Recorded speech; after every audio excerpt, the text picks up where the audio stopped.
From the moment I sold my soul to the devil and started participating in the depths of the internet where people care way too much about video games, Killzone has fascinated me. Not because of its gameplay or story or, honestly, any legitimate interest in what it has to offer as an experience, but instead for what the games represent. You remember that one kid in high school who never had to learn from their mistakes or really try in life because their parents had a shit ton of money? The one who didn't have any redeeming personality traits but drank Fiji water and always had the latest iPhone? That kid was Killzone. While they've certainly improved in recent years, I think it's fair to say that Sony has historically struggled with finding first and second-party properties to confidently latch their brand onto. Microsoft has Gears of War, Forza, and Halo, and trust me, we're going to be talking a lot about Halo in this video, and Nintendo has, well, you know, everything. They've had stuff like Spyro, Medieval, Ape Escape, The Legend of Dragoon, Omega Boost, Tomba, Legend of Legaia, Crash, Shaq and Daxter, Dark Cloud, Ratchet and Clank, Sly Cooper, Wipeout, Galaxy, Everybody's Golf, White Knight Chronicles, PlayStation All-Stars, Resistance, Knack. Anyways, my point is that a lot of these properties went away after a while and aren't coming back. But not Killzone. Killzone's been here for 14 years and it's here to stay. Or maybe not, because Horizon did amazing and Guerrilla Games is going down the Kojima hole with some new fancy engine they made, but who knows. Regardless, 14 years deep and 6 entries in, Killzone is one of Sony's flagship titles. If we're being honest, Killzone's position in the industry means that it's too big to be toppled. The amount of big-budget advertising and pre-release attention means that a new release is almost guaranteed good sales no matter the quality. It's no secret that shooters' tunnel-like level design and focus on graphical fidelity make for easy event presentations and generate some serious hype. In fact, I have a theory that each Killzone game developed after the first has been made with the primary goal of marketing Sony hardware and a secondary goal of, you know, making a fun video game. I guess we can find out together, because in this video series I'm going to be taking a critical look at each of the Killzone games, and try to determine if the most generically titled game series of all time has something to bring to the table, or if it's nothing but marketing hype.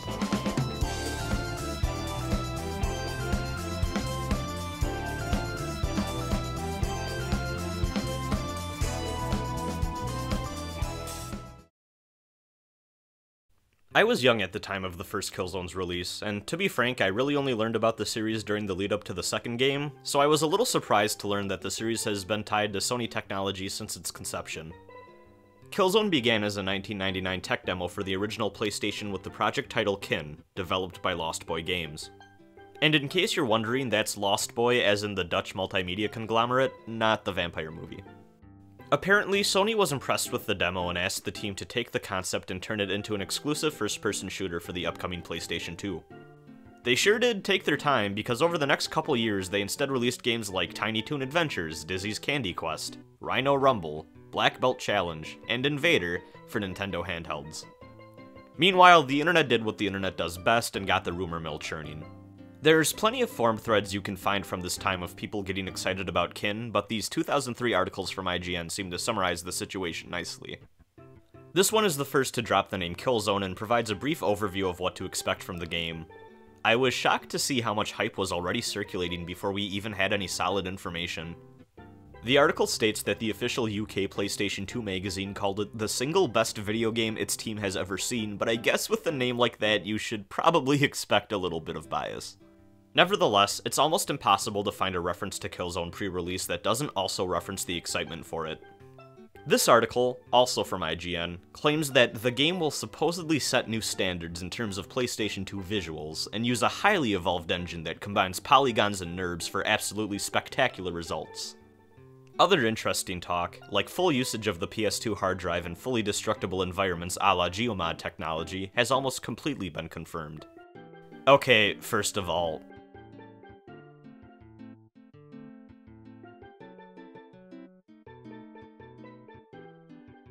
okay, after 10 minutes of research, I can safely say I still don't know what the fuck a NURB is, but if you put a gun to my head and force me to explain, I would say that I think it's a way of rendering computer graphics that allow for true curves to be displayed, unlike the artificial curves made up of numerous polygons like you traditionally see in video games. It sounds impressive, but the final product didn't end up utilizing NURBS at all, and as you probably know, the industry is still going strong to this day with the whole polygonal model thing. The fun didn't stop there, however. Yet another article referenced the game's split-screen and online multiplayer modes, stating they're gossiped to be some of the most impressive options the PS2 has yet seen. This was in the early days of the online console FPS boom, so it's understandable why it captured the interest of so many people. One thing that caught my attention is how much of the game is described by way of comparison to other properties. This writer compares the game to Saving Private Ryan, Starship Troopers, and Aliens, and describes the gameplay as being a mix between SOCOM and Halo. I encourage you to keep those comparisons in the back of your mind for the rest of the video. Right off the bat, this game was bound to have an identity crisis. Preview coverage didn't seem very interested in what the game was about or how it even played.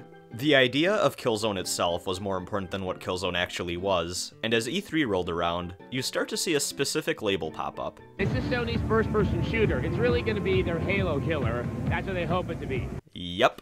With Halo 2 on the horizon and Killzone set to release just 1 week earlier, the battle was on. Intended or not, Killzone became known as Sony's answer to Halo, and with years of quiet development and the rumors that came with it, expectations were sky high. And I can see why people were excited. Check out this sick E3 trailer for the game.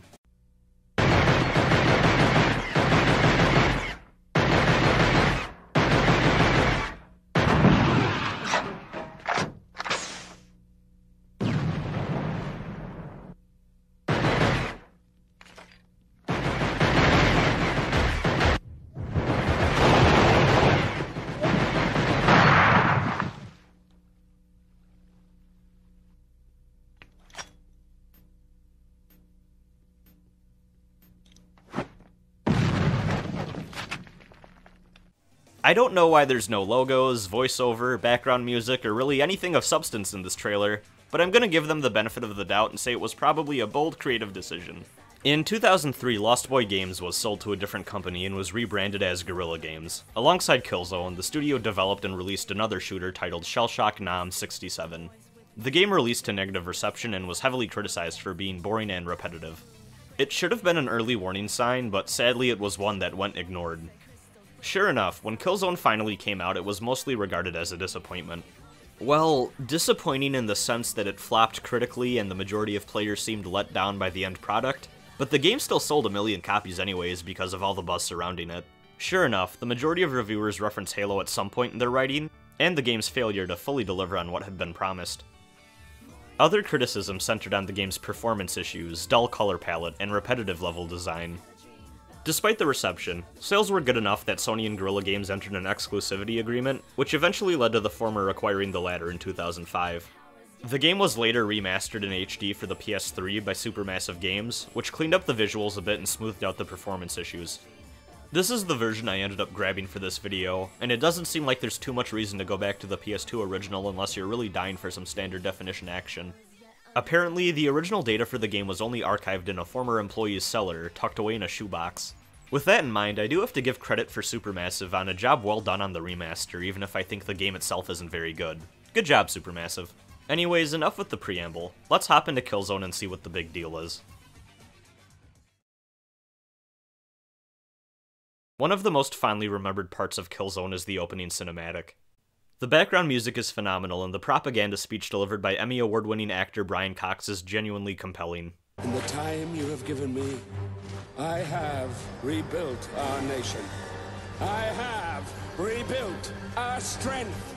And I have rebuilt our pride. Our enemies at home have been re-educated. We have given them new insights into our cause. On this day, we stand united once more. On this day, those driven to divide us will hear our voice! It sets up the game well. The basic backstory of Killzone is that it takes place in a future where humanity has grown beyond Earth and colonized several other planets. One of these was a planet named Helghast, which had atmosphere so toxic it mutated the inhabitants until they became a different species entirely, called Helghast. I'm pretty sure that's not how atmosphere or evolution works, but whatever. Anyways, this Hitler guy named Scholar Visari seizes control of Helghast and declares war on Earth. The Helghast invade the colony planet Vecta, which is under control by the Interplanetary Strategic Alliance, or ISA for short. Killzone is known for its elaborate backstory, and I'm sure the situation is infinitely more complex than how I described it, but as far as I can tell, none of this supplemental lore and background material was published until Killzone 2's marketing campaign, so I'm going to keep it simple for now.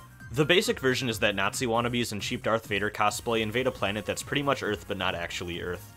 You start the game off playing as Elite Soldier Yan Templar, but by the end of the game you'll be joined by 3 more companions. What I found striking about the first level was how much it felt like every other World War II shooter released around the same time.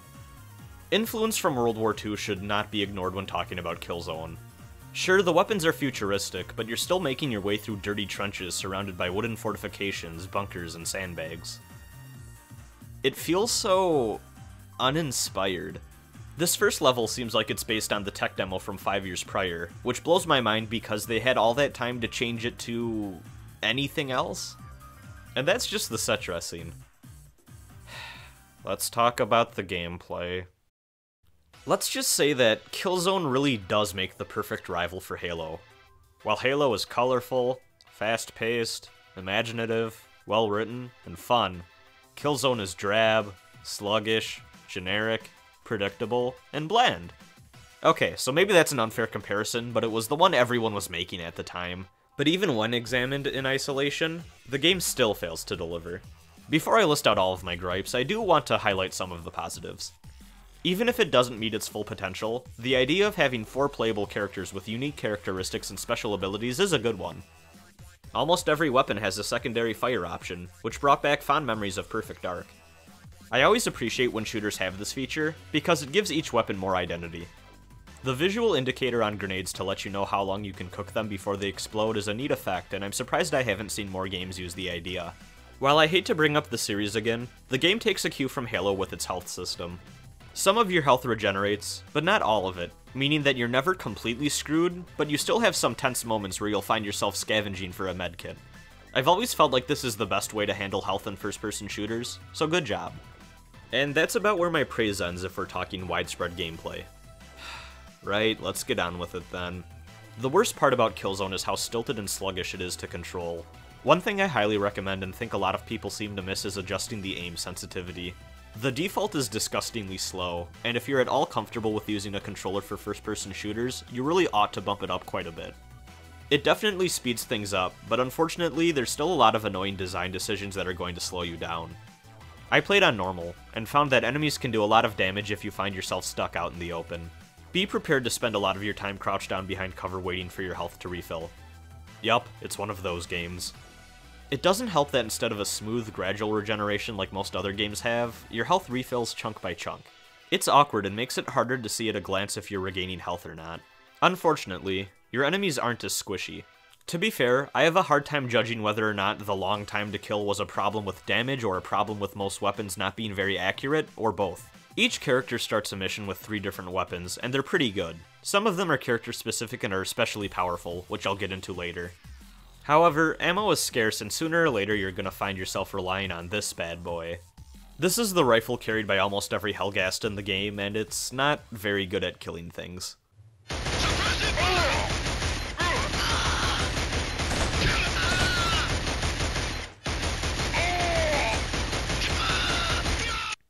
It carries a lot of ammo and has a shotgun attachment you can use as secondary fire, but you can't carry much shotgun ammo, and I found its accuracy, damage, and range disgustingly unpredictable. The game also forces you into a reload animation after you use the shotgun too, which is obnoxious. But you almost always have a guaranteed ammo refill when you kill an enemy, so there's many long sections of the game where you'll just have to suck it up and deal with it. You'll be using this thing a lot. The whole game feels a little too bullet spongy for its own good, but this weapon is just salt in the wound.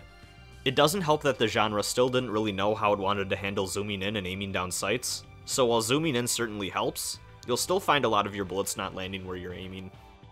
On top of this, the game really likes to reuse areas to artificially pad out levels and buff up the playtime past the point of comfort.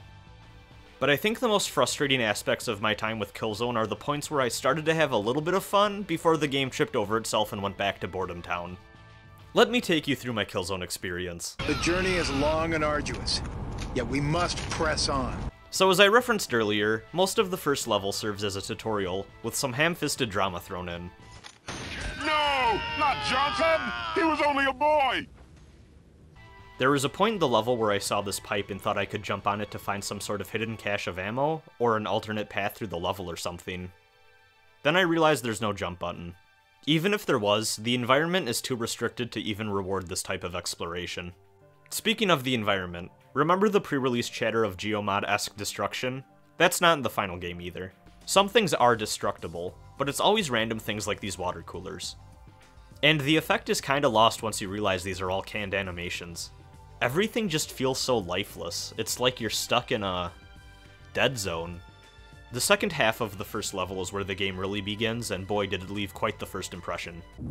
Captain Templar, the Helghast attack has severely compromised this area. Yep, this is one of those games where walking ahead too far throws event triggers out of whack. Once again, despite the sci-fi setting, the level still felt like a collection of generic, destroyed urban environments and bunkers. It doesn't help that you spend a lot of your time going up and down these giant concrete complexes, and the AI seems to struggle with handling elevation differences. All the close-quarter combat meant that I finally had the chance to experiment with the melee system. Melee attacks are a guaranteed kill in most situations, but you execute them with a choppy animation you can't back out of, and it leaves you a sitting duck as soon as it finishes. This is also the point where I noticed the sniper rifle zoom cancels out if you move at all, so don't you dare even bump that left analog stick if you want to aim right. There's just a lot of little things like this that add up, and it's frustrating. There's a split-second moment where you find yourself walking down a more modern-looking street, and I was excited. Maybe the level was about to get more interesting. And then it was back to generic warehouses and ruined buildings. Bummer. By now, you might be wondering what the hell the game's story is about, because I sure was. But first, let me complain about the game's cinematics, because they're a disaster, at least in the HD version. They're compressed and blurry as all hell, and these might be the worst subtitles I've ever seen. Anyway, so our hero Captain Jan Templar meets up with General Vaughton to get an update on the whole invasion situation. It turns out Vecta has these satellite bases called self-defense platforms that are supposed to destroy any hostile ships trying to land. Unfortunately, they've mysteriously malfunctioned, and another ISA general named General Adams is trying to get them back online. Vaughton implies that reinforcements from Earth aren't going to be arriving for a while, and with nothing stopping the Helghast from landing their ships on Vecta, the ISA are fighting a losing battle. Vaughton asks Templar to rescue a missing spy named Colonel Haka, who infiltrated the Helghan forces and claims to have important information. The base gets attacked, but thankfully the enemy forces wait until all the exposition is finished. I'm sorry, there's nothing happening here other than an explosion sound and the screen shaking. Cinematic mastery aside, the second level is an absolute chore. You have to escape from the base by going down a series of rooms and corridors. It felt even more railroaded than the first level did. Then when you finally get a change in scenery, you end up in a generic sewer area. Boring. At the end of the mission, we're introduced to our second playable character. I'm just gonna let this cutscene play out for a second.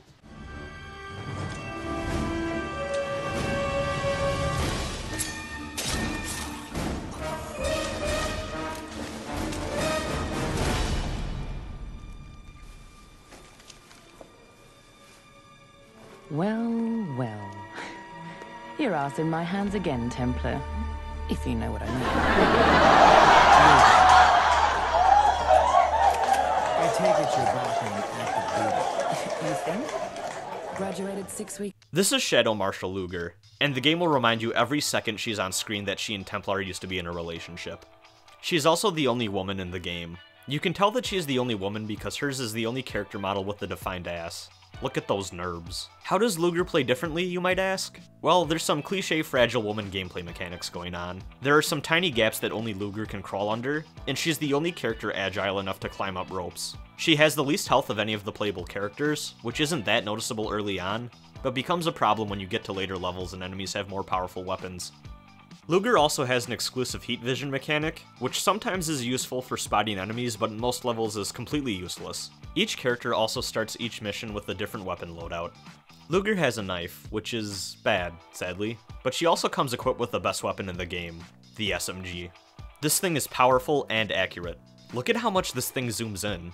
And while I didn't realize it until later on in the game, its secondary fire is a high-powered single shot that almost always kills if you land a headshot. It carries a good amount of ammo too. It's almost too powerful. Luger is your designated stealth and ranged combat character. She's probably my favorite of the four. It's a shame that in most cases the level design doesn't support her playstyle. You do get these sections where you have to sneak around from a distance and take out enemies one by one, but sooner or later it'll devolve into a shootout anyways. Speaking of levels, the third level is actually fun. While you're still indoors for a lot of the beginning, these rooms are a lot more open, and then you move outdoors into this huge park full of cherry blossoms. You can actually take on the enemy from different angles and explore. Holy shit. Good job, Guerrilla Games. I enjoyed this a lot. In an alternate world where the rest of the game was like this level, I think Killzone would have been remembered a lot more fondly. I should also point out that we get a cinematic that introduces us to General Adams. Adams seems less like a military man and more like a dude who spends the weekends teaching middle schoolers how to paint at the local library. He's also not a very pleasant human being. No? Well, do you believe in God? Or have you replaced him with some all-powerful technical device? Well, whatever it is you pray to, I'd start praying now that Fulton reappears. Huh. I wonder if this guy is actually evil or something. At the end of the level, we get introduced to our third character, Rico. Rico is an angry dude bro who hates the Helghast for killing his squad, so now he's on a quest for revenge. Vaughton sees this clearly unstable killing machine and thinks he'd make a perfect friend for Templar and Luger, so he invites him to tag along. So what does Rico play like?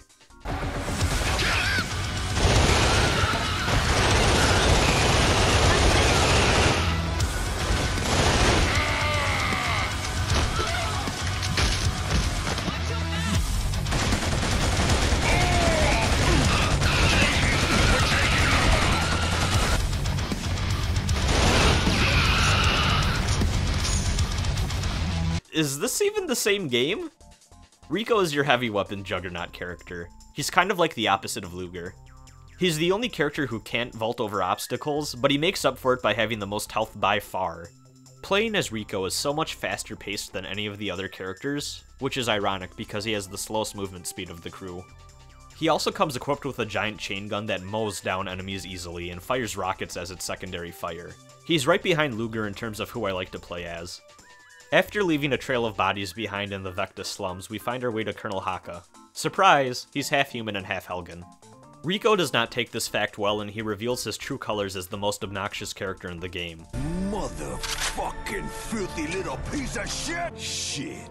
We'll see what side he's on when I've got this baby shoved up his papa's.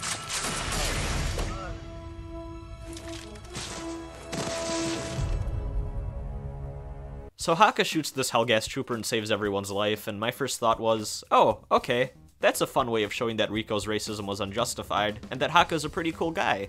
Glad that's settled. But it wasn't. Almost every fucking cutscene featuring the two is Rico being an asshole and Haka defending himself. For the majority of the game, it's not even like the dynamic between the two really develops or progresses all that much. It's just Rico being a douchebag, Haka pointing out how much he's done to hurt the Helghast, and then Templar jumps in to say, that's enough you two, we got a mission to take care of, and then the story moves on. To be fair, the game is clearly on Haka's side of the issue and goes out of its way to portray Rico as an idiot, but I'm also pretty sure it wants to have its cake and eat it too, because they still clearly want you to like Rico despite him being insufferable for the rest of the game. And now that we have the full crew assembled, I want to point out how awful the game's sense of group dynamics is. When you have a central team that your story focuses on, like say Guardians of the Galaxy for example, your characters are more interesting the more they play off one another. The more complex and well developed the characters and the relationships between each other are, the better. Killzone doesn't understand this. Templar and Luger play off one another because they used to be in a relationship and there's still a little bit of tension there, and Rico and Haka play off of each other because of Rico's bigotry. But that's really it. Sometimes Templar gets between Rico and Haka to defuse the situation, but there's not much of substance there. So what does Haka play like? Well, he plays a lot like Templar, but he has some special abilities of his own. He has a special Helghast pistol, which is better than the ISA one. He also has a useless knife like Luger. Most importantly, he can carry more ammo and fire the Helghast assault rifle more accurately. This gives him an interesting progression curve through missions, as the other characters start missions out strong with their unique weaponry and become less effective as they run out of ammo and are forced to switch out. But not Haka. Haka is the only character who can use the Helghast rifle and not have it be the most painful experience in the world. Like Luger, he also has a few exclusive areas that he can get to as well. You see, the Helghast have developed racist minds that only trigger when activated by humans, but because Haka is half Helghast, he's free to pass. Apparently in later levels you can also use Haka's technical prowess to hack sentry drones to fight by your side, but according to the internet it isn't very practical or interesting, so I didn't bother going back and getting footage of it. I'm bad at this YouTube thing, I know. If you're mad at me for not getting this footage, please click the thumbs up button down below. It's the Helghast cultural equivalent of the middle finger. So I know that at least some of you are wondering at this point, With all three of the other characters having unique weapons and abilities, what's the point of using Templar at all? Well, there really isn't one. He starts every mission off with the ISA assault rifle, which is a good but not great weapon, but it runs out of ammo pretty fast, and in most levels you aren't going to find more. And that's it. He doesn't have any special abilities or anything else, he's just kinda there. You might as well play as Haka instead. He plays identically to Templar, but comes equipped with special abilities. The next mission is the worst thing in the game. I absolutely hated this. You walk along the coast until you get to this vacation home and live through a reenactment of the Battle of Normandy. You know, that famous battle where the Nazis stormed the beaches and the Allied forces used their heavily defended positions to hold them off? Hey, wait a minute. So you defend your position and kill all the Helghast, and the crew makes their way to a series of docks. And trust me when I say series. You fight your way through the same looking docks over and over again for like 30 minutes. This is just painful. I hated every moment of it. I hate to use the term copy and paste level design, but I'm at a loss for alternatives here. And of all the areas in the game to do this with, why choose this boring concrete clusterfuck? I've complained a lot about Killzone's environments already and how they fail to utilize the sci-fi aesthetic, but my god, these docks feel like they could have been lifted from any Medal of Honor game. I hate this level with a passion. At least our struggle is rewarded with some mid-game plot revelations. So Haka does some Hackerman stuff and realizes that the SD platforms have been taken under control by, surprise, General Adams. This is a problem not only because it means the Helghast can enter Vecta unchallenged, but it also means that any reinforcements coming from Earth will end up getting shot down. Adams reveals his betrayal to Vaughton and then has him executed. The rest of the game is about putting a stop to Adams and regaining control of the platforms. Well, at least in theory. To be honest, a lot of the levels from here on out start to feel like filler. I mostly alternated between using Luger and Rico from this point on. The gang commandeers a couple of boats but then get ambushed and have to make their way on foot.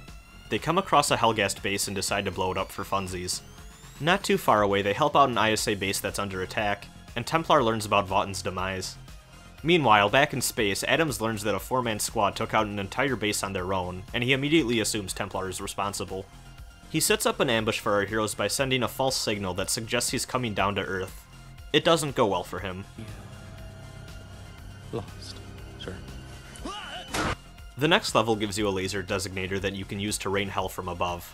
It's pretty neat. I was actually having a bit of fun until this happened.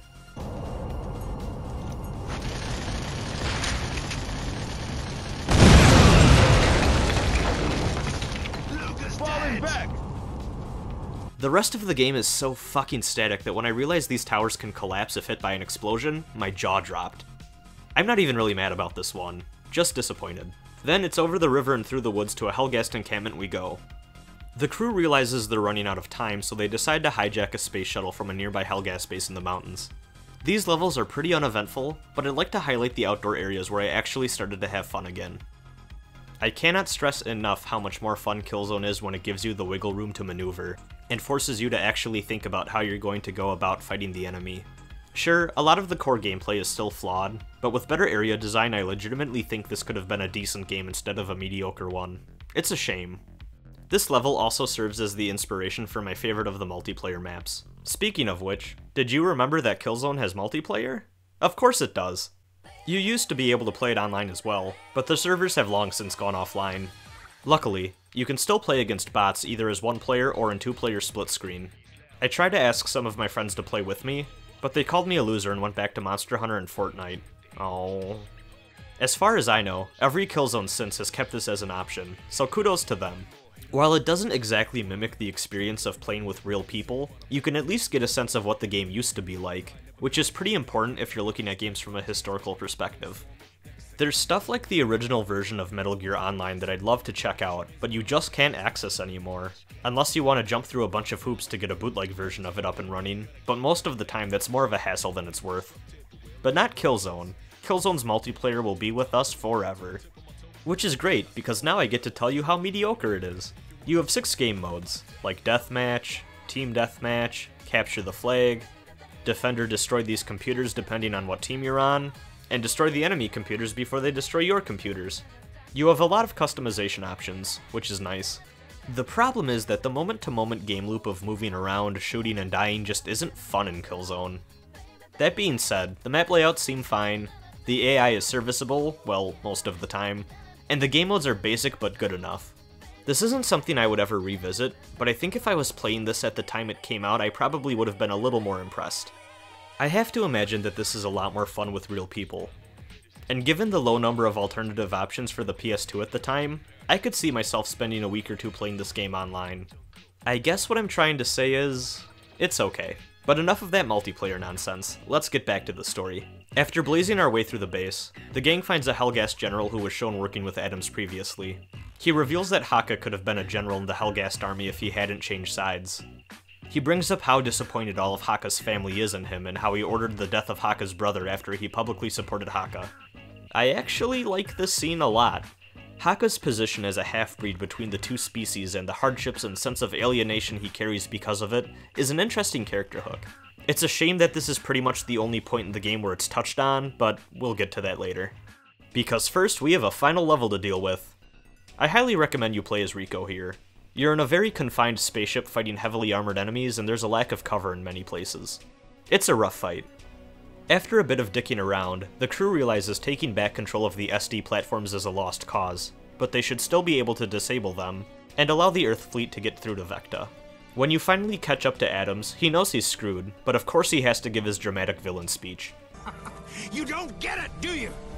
They see us as the fighting to prevent another imperialist ISA attack on their homeland. There's never any pity, no mercy for the traitor. What are you gonna do? Kill me? It won't solve a goddamn thing. Templar and his little band of fuck-ups have to come here and save the day. If only you could see the visions Vizari has shown me. The power, the lengths to which they are willing to go. They will never stop. They will never be bargained with.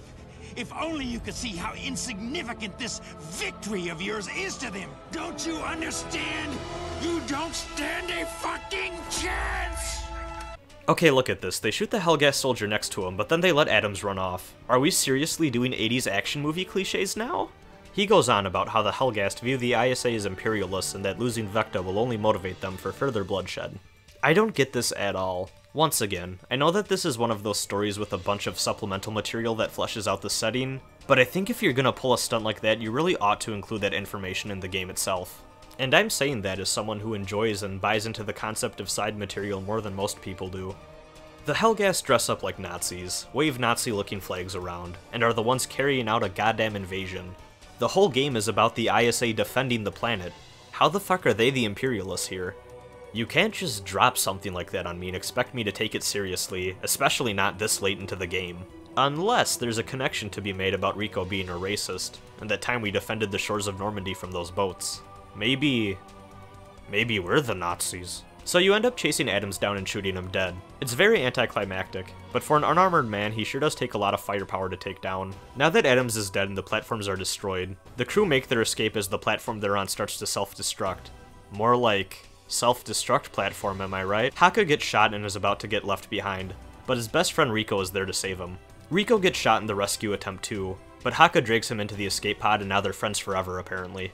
Templar and Luger reflect on the fact that Vecta is saved, but the war between the ISA and Helghan Empire is just beginning. And then Templar looks at the camera and says, "Please buy the upcoming PlayStation 3 family entertainment console along with Killzone 2 if you want to see our adventure continue. It'll only cost you $660 US. All-powerful technical device."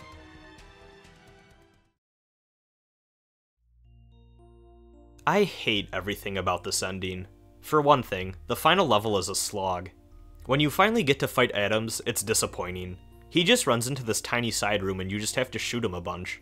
He's no different from any other enemy in the game except for the fact that he has a shit ton of health. And let's talk about that final dramatic plot beat. I think it's safe to say that Haka has the most interesting background of any of the main characters. He's not trusted by anyone, both because of his heritage and because of his status as a spy. He has a lot of emotional baggage, but he always tries his best to remain calm, collected, and rational. He abandoned a path of power and authority to follow his heart and do the right thing, leaving behind his past in the process. He's such an interesting guy, so it's a shame that the game ignores all of that in favor of giving shitbag Rico a redemption arc straight out of a Saturday morning cartoon.